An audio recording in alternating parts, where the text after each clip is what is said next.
Kemudian kita mulai di chapter 2-nya ya. Kita tutup dulu. Ini fungsinya ya. File, close all. Itu supaya apa? Supaya yang project yang terbuka itu ditutup semua, supaya tidak memberatkan sistem dan nggak numpuk-numpuk. Itu file close all. Nah, untuk memulai Primavera, pertama itu yang paling pertama sekali kita itu create namanya OBS, Organization Breakdown Structure. Organization Breakdown Structure itu nanti hubungannya sama ini, siapa yang bertanggung jawab di masing-masing WBS nantinya. Itu sih jarang digunakan ya, kecuali kalau yang untuk enterprise yang besar, yang project yang memang benar-benar nanti dipakai seperti di cloud atau yang di Primavera yang server itu apa namanya, yang punya penanggung jawab masing-masing lah, yang nanti kita itu sebenarnya nanti akan masuk ke PMS 102. Sebenarnya kan yang kita pelajari itu 101 yang scheduling aja. Kalau yang 102 itu nanti yang ke resources. Tapi tidak ada salahnya kita belajar dulu. Jadi OBS itu seperti organization chart lah, organization chart yang nanti akan bertanggung jawab dalam masing-masing WBS. Jadi misalnya seperti ini, kayak OBS itu adanya di enterprise, kemudian OBS gitu kan. Nah, untuk membuat OBS itu sebentar, kita buka misalnya OBS nya. Saya belum pernah create OBS ya.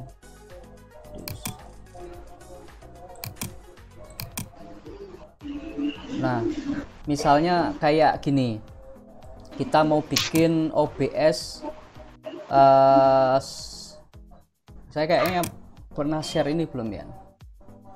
Bentar. Kayak kasih contoh apa yang mau kita buat gitu.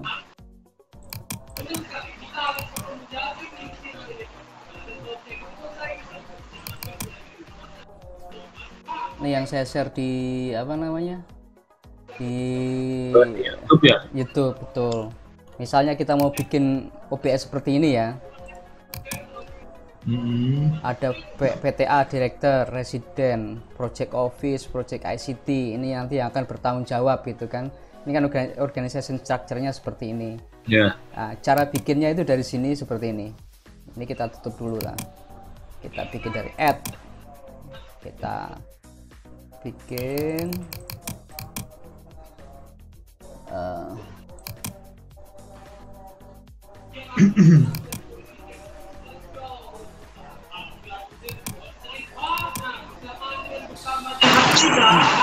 ini di setiap project baru pasti bikin dulu OBS, Pak? Nggak selalu sih, karena kan itu tadi tergantung kebutuhan. Jadi kalau misalnya itu nanti kita akan resource-nya itu sampai ke level control resource, kita pakai OBS. Hanya memperkenalkan aja. Ini hanya memperkenalkan aja, karena jarang dipakai juga sih di project gitu. Ini hanya memperkenalkan ke sampean bahwa ada loh yang kayak gini gitu kan. Nah, ini caranya add di sini. Kita bisa geser ke kanan, ke kiri, ke atas, ke bawah. Fungsinya apa? Fungsinya kayak gini nih. View, chart view. Ini kan kayak gini kan? Ya, semacam struktur organigram ya. Ya, betul, struktur organisasi lah. Kayak gini ya, kan. Di sebuah proyek. Itu sebenarnya kalau saya sih hampir nggak pernah pakai ini sebenarnya. Ya karena biasanya kan kita pakai itu hanya apa namanya, lingkupnya hanya di planning project gitu kan, belum sampai ke corporate yang enterprise yang gede gitu. Kalau sampai ke enterprise akan pakai. Jadi ini memperkenalkan akan seperti ini. Kemudian berikutnya itu yang paling penting, pertama itu kita bikin EPS. EPS itu yang ini nih, EPS. Nah, EPS itu fungsinya apa? EPS itu fungsinya seperti ini. Misalnya kita punya perusahaan gede gitu ya, namanya PTA gitu, enterprise, perusahaan gede di sini. Nah, di bawahnya banyak itu divisi A, divisi residen, divisi ICT, divisi ini itu EPS-nya di sini yang kenampung gitu. Enterprise Project Structure itu istilahnya misalnya perusahaan tempat saya misalnya Meindo gitu kan. Dia punya divisi onshore gitu ya. Ditulis di sini divisi onshore. Nanti di bawahnya ada project-project gitu. Kemudian ada divisi offshore. Di bawahnya ada project-project gitu. Terus divisi infrastructure, divisi marine gitu. Ini fungsinya itu. Ini nanti buat nyimpen project, itu namanya IPS. Nah, cara bikinnya itu seperti ini. Ini tinggal add, masuknya di sini kan. Ini bisa kita naikkan, bisa kita turunkan. Misalnya di sini PTA divisinya apa? Misalnya divisi marine gitu kan. Ini kan kode. Kalau bikin baru bisa itu Pak, PTB, PTC gitu bisa. Bisa. Ini kan bisa digeser gini. Ini kan level 1 kan. Jadi folder awal gitu ya, kayak seperti folder gitu, level 1 berarti dia gitu ya. Ya, ini level 1. Isinya kayak PTA ya. Iya kan. Ini PT apa AABB gitu kan. Kalau bikin di bawahnya add, terus ini kan sudah di bawahnya kan. Iya. Jadi terpisah kan PTA gitu, PTB beda lagi gitu ya. Itu berarti. Tapi kan kalau kita bekerja di satu perusahaan kan EPS-nya cuma satu gitu. Iya betul. Yang benar seperti itu. Cuman kadang-kadang kalau kita malah tak bikin ini proposal apa yang saya kerjakan gitu. Nggak proper sebenarnya. Yang proper itu gitu, bahwa ini Meindo misalnya di sini ada bawahnya divisi proposal gitu. Nah, di bawahnya baru isinya gitu. Nah, ini fungsinya menyimpan project nantinya gitu. Itu IPS. Jadi si PTA itu beberapa divisi ya. Jadi per divisi ya, ada divisi perumahan misalnya, divisi apa namanya oil and gas misalnya gitu ya, seperti itu ya. Betul. Karena di dalam divisi itu nanti akan nyimpen project gitu. Jadi fungsinya EPS itu nanti yang jadi ibunya project lah, karena kan di bawahnya nanti akan ada project banyak. Nah, yang tadi EPS itu nanti yang tadi hubungannya sama OBS, siapa penanggung jawabnya itu di OBS tadi gitu. Gitu. Caranya gitu. Kemudian kalau OBS lebih ke person berarti apa ya? Ke penanggung jawab. Betul. Kalau OBS kan lebih ke person, siapa yang bertanggung jawab. EPS itu ya organisasi dan divisinya gitu.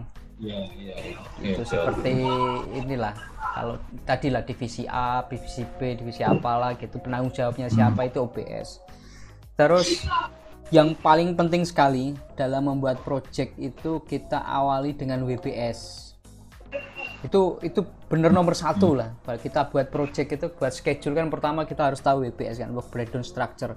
Misalnya kita dikasih project dari perusahaan kita, misalnya ini ada project EPCI pembangunan platform dengan berat 7.000 ton misalnya gitu kan. Kemudian ada jaket dengan beratnya 2.500 misalnya gitu. Terus equipmentnya ini. Kita akan ngerjakan engineering, procurement, kemudian fabrication, installation. Itu kan kita sudah tahu kan. Oh, kita mulai dari mana sih WBS gitu. Nanti kalau belum tahu WBS nanti saya jelaskan terpisah lah di luar ini kan. Itu spesial. Tapi udah pernah bekerja dengan WBS kan? Maksudnya di Primavera atau gimana Pak? Di luar Primavera. Untuk membuat schedule udah tahu kan masalah WBS kan? Belum Pak. Apa sih WBS gitu, belum ya? Belum Pak. Jadi WBS itu gini, tak bikin sederhana aja lah. WBS itu misalnya kita di suatu project ada namanya EPCI, berarti Engineering, Procurement, Construction, Installation. Gitu kan. Itu berarti kan WBS 1 itu WBS 2, karena WBS 1 kan project, WBS 2-nya EPCI. Itu WBS namanya. Nah, di bawahnya WBS tadi misalnya engineering itu ada design basis, ada kemudian project management, ada detail design engineering, kemudian kalau Yeah. biasanya kalau di offshore misalnya ada apa TNI engineering, kalau di construction misalnya ada namanya construction engineering gitu. Itu level 3-nya. Kemudian ada level 4-nya lagi, di bawahnya level 3 tadi misalnya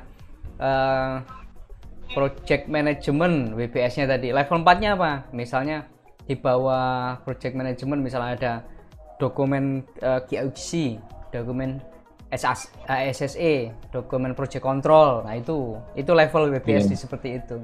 Fabrikasi apa? Misalnya level 3-nya fabrikasi jaket, fabrikasi topside misalnya gitu. Level 4-nya apa? Jaket itu misalnya ada leg A, leg B, leg C, leg 1, leg 2 gitu misalnya gitu.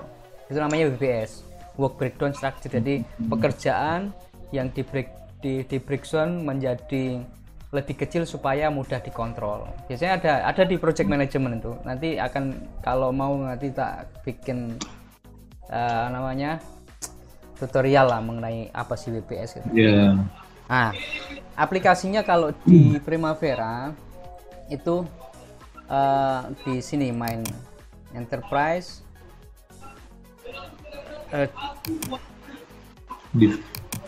sorry. Kalau kita mau bikin apa namanya WBS itu ada di sini. Kita apa namanya open kita mulai dari bikin project aja lah. Project itu dari misalnya nanti saya akan kasih ini nih, kasih apa namanya, kasih PR nanti kalau kita sudah masuk ke bikin project, nanti akan saya kasih PR bikin ini project ini namanya. Caranya dari sini nih, add new, terus select EPS gimana kita mau bikin, misalnya di office ini. Ini kan tadi yang divisi A, divisi B itu di sini. Ya. Nah, project berarti itu ya, Pak. Betul. Makanya kita create EPS pertama tadi supaya project itu mau ditempatkan di mana, menjadi tanggung jawabnya siapa gitu. Misalnya nanti kita bikin Rama is building, berarti dia punyanya Rama office gitu kan. Ya, di office ya. Ini create new. Kemudian nama projectnya apa? Rama is 1 misalnya gitu. Terus project name-nya Rama is building 1. Next. Nah, ini constraint ini. Constraint itu kapan dia harus start, kapan harus finish. Tapi kan harus finish ini kita kadang-kadang belum definisikan. Kadang-kadang kita harus definisikan juga supaya apa? Biasanya kalau dalam suatu project ada milestone. Milestone itu target yang waktu kita bidding itu ada. Harus finish kapan, harus start kapan, itu diisi di sini supaya nanti kalau kita buat itu ada, kita bisa kontrol di lag-nya lah seperti apa gitu. Next. Nah, ini yang tadi saya bilang responsibility manager ini masuknya ke OBS tadi. Oh iya, ke OBS. Ya kan? Betul. Terus kemudian ini itu nanti bisa dirubah, Pak. Itu bisa dirubah ya? Bisa taruh kan? Responsibility-nya siapa gitu misalnya? Iya.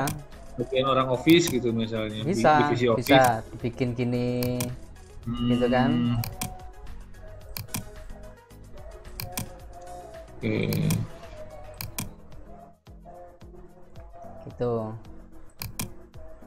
Terus ini biasanya hubungannya nanti sama resources ini, karena ada rate, tipe, ini resources. Kalau sekarang kita belum belajar ke sana. Finish.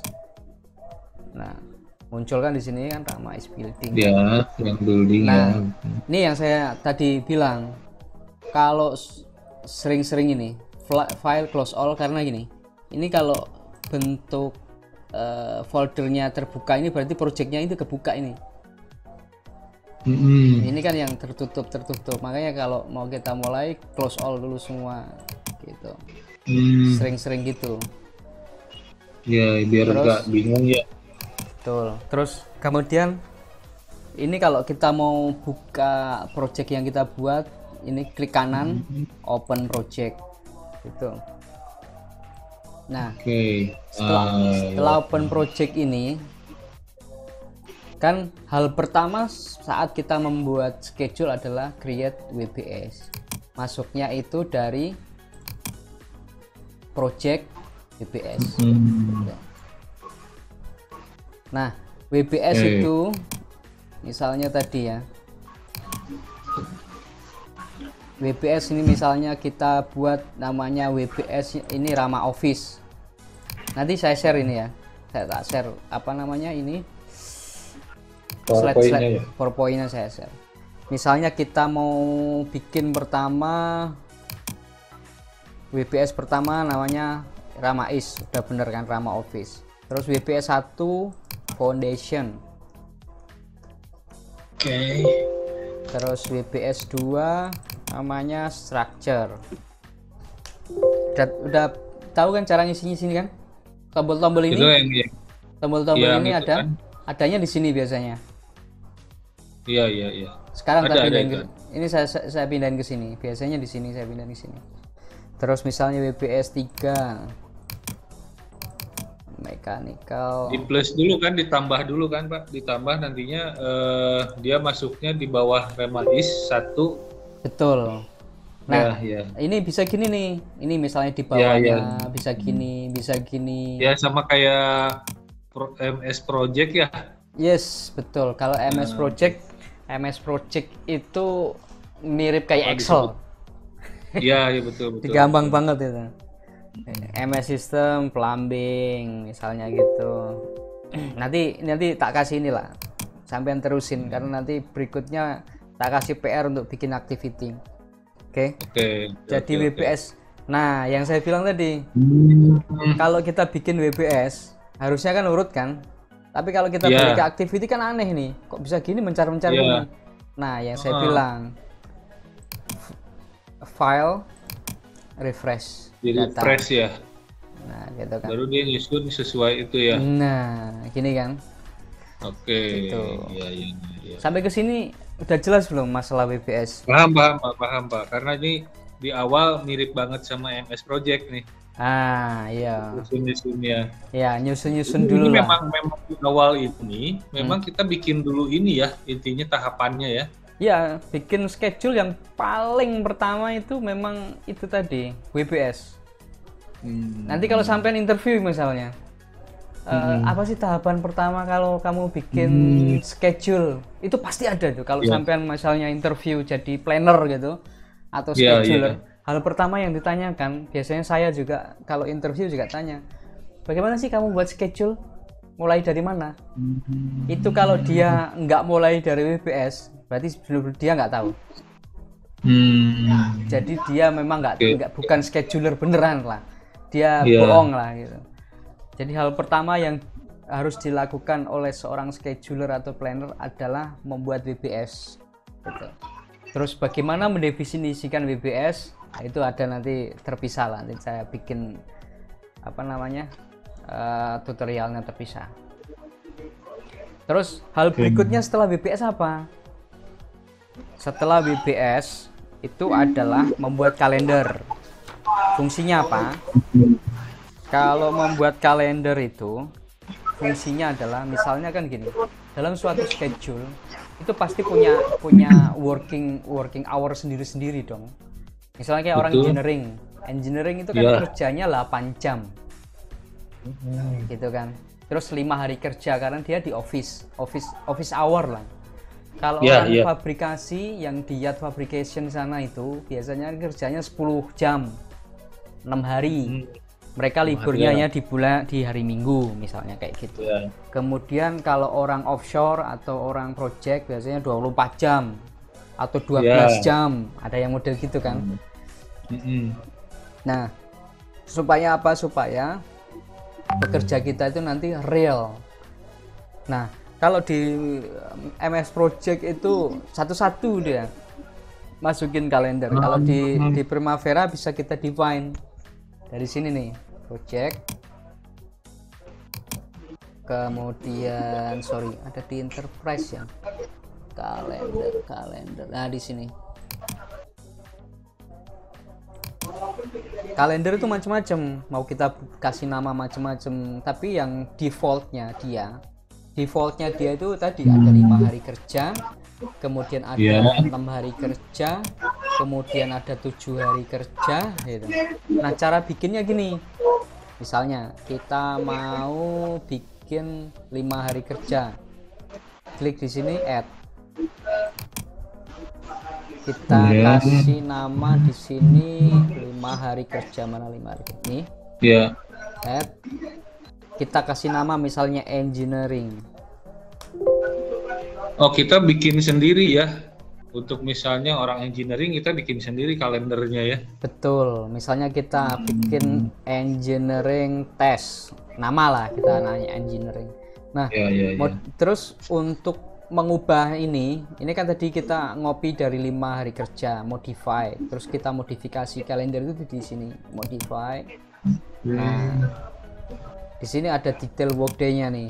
Dia masuk jam 8, pulang jam 3 kalau tanpa istirahat. Kita bisa ganti nih dari sini.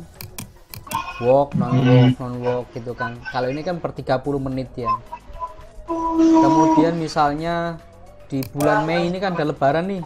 Di sini kita bisa tulis nih non work. Oh, langsung aja ya. Ya, 3 non work gitu. Jadi ini fungsinya kalender dalam the whole project. Misalnya sampai 2 tahun, setting di sini dulu nih supaya nanti kalau misalnya pas di hari dia libur diloncatin tuh sama dia gitu loh. Oh, si schedule-nya ya. Betul. Ini juga ada di setting ini work week-nya. Misalnya hari Jumat itu kan istirahatnya jam 12 sampai jam 1 di sini kan. Gitu. Ini pulangnya jam 4. Gini. Enak kan? Iya. Kalau Saturday kan libur semua. Betul. Terus ini setting total project. Jadi kalender ini settingnya misalnya 8 jam per hari. Ini nanti hubungannya adalah nanti ngitung man hour kalau nanti sudah masuk ke resources. Nah, ini man hour-nya disusunnya di sini nanti. Gitu. Ini fungsi yang berikutnya. Ini otomatis ya? Ini ya. Enggak, ini bisa kita ubah. Bisa itu kita standarnya ubah ya, misal kalau 9 dia berubah semua hours per week-nya. Oh enggak, manual ini. Oh, manual ya. Kita yang tentukan. Ngitung sendiri ya. Iya, kita yang tentukan. Ini nanti hubungannya sama ngitung man hour tadi. Gitu. Define calendar. Terus misalnya kita mau buat, kalau kita mau edit juga dari sini, edit gitu. Chapter 2 ini sudah sampai situ, terus masuk ke chapter 3 ya. Kecepatan nggak sih? Enggak Pak, enggak. Aman, sebetulnya keren kan, udah saya pelajari juga di YouTube baru sampai chapter ini. Baru sampai chapter 2? Ya, cuma kan masih belum jelas banget, makanya sekarang sih udah lumayan ketangkep lah. Ya.